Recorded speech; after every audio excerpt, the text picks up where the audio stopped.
Samu Akwabado, Badwam TV, Badwam Jumadie, Eso, Yeda, Apostle, Dr. Nita Ekotegwase, and in Cranshan Sama, what dear Bray, dear do Sonny, a Badwam Cassie, and some of those on the Etoja Mubia, Ubetini, I have for TVET director, and I did some Mutuja, or may any own bet to me be as a bay, Suku form fat. Bibi Bonnie being shown ho emasukumo ye de honsam no ebebro na fe yakọ bono yakọ hwe asuo tiano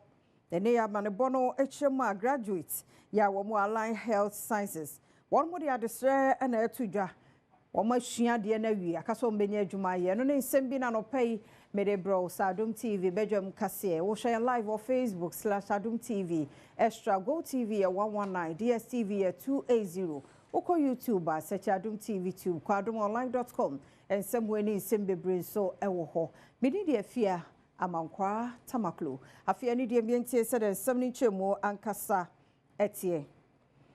Director ya wono na da technical and vocational education and training ano ewa hafomante mo yeseth asaribedi akon odi atudwa se won mo ebebo ohumodin bia se be ya esuafo a wo hyawase no obi ankofa ewudie anuema bi se tuo ana pesel bi enhye won ho odi Adom Kase atwaso nansen so obetena tutrasema pie school wem ene ne keka ho ahafo TVET me ne me principals ene akyerɛkyerɛfo no aye nhyiamudie ahodo a abofra ne frifie ba school a ye bɔ modern ase ye behwehwɛ ne niema mu fine eno nachi ye fra bibi unexpected search ewo mu a akyerɛkyerɛfo no especially senior house masters no yetimi mo kɔmɔfra ne dan mu ekɔhwehwɛ hɔ se niema bɛn ene gu wo mo nkyɛn ene ne keka se de be ya atuturasɛm de ye ma bi ma TVET schools mu a ɛwɔ ahafo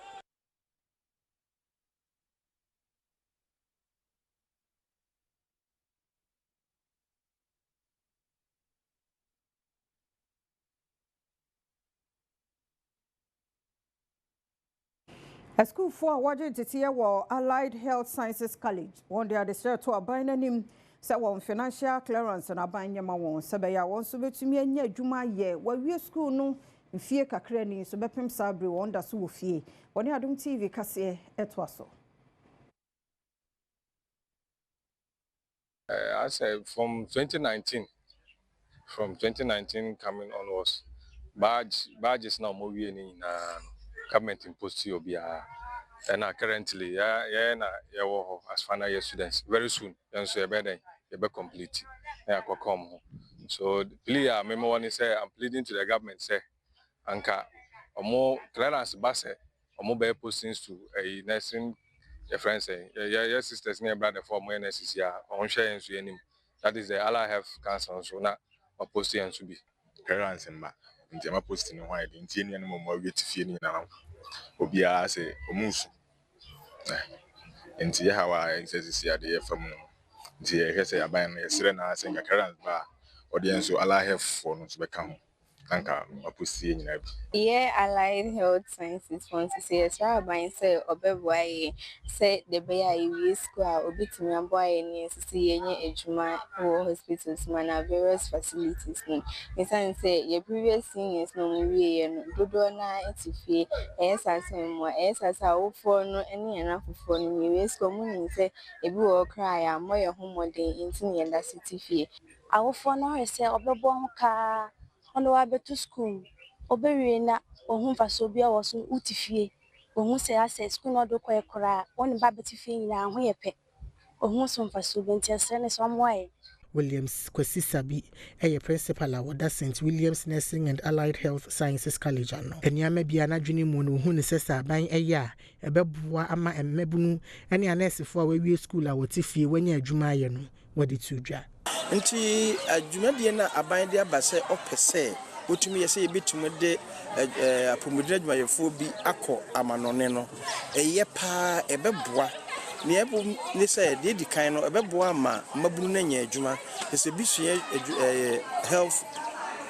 professional work bia na enye useless sabi o onfa got na fie kwa obetuma nya adwuma de aya ebeboa ma da cho no so de abone bra The eto bi no so ebebo mama no so kura nyeska because nipa no yede omoko no enye kwa abane nipa mana ekwadwo na ye nhyehyɛ bi enam so be ma sika bi afirima ba beboa abane enti eye pa because ne ade a ehaman ne eye adwuma eni ho this enam sa kwan yeso be ma nipa dodo na enye adwuma ekyese eye ade ebeboa pa Mentebe ho asibi manimu so wakuapem arase wakuapem south mensimo wo poyamantemu adehye ye wo ho so wo muhia nsemfua anu ye bi free kontihene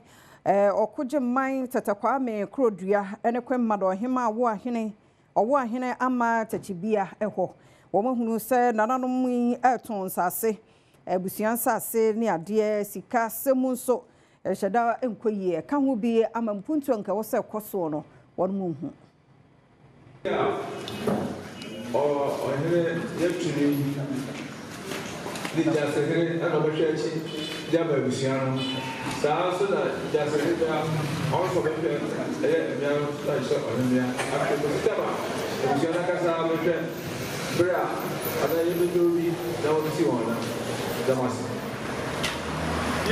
Yamani boni boni homodne senko obenya krontin hini okoje amantete kwame krudua ene oba ahema ohema owo ahene amatechi bia wabo wono musubu sede be yanko obeyi wono mo ano afansem o ade ato won sui ehu nanso enya ade a ne nsa eka Mensi Krache Abirem North Mensimo ewa poye ye Hakim Mentwie Abdul ode ato adehye nanim sa ban no egu so bono homoden se Abirem Kade kwan no wono betimi aye se beye so akone abadie no beye boko ama 24 ene adroba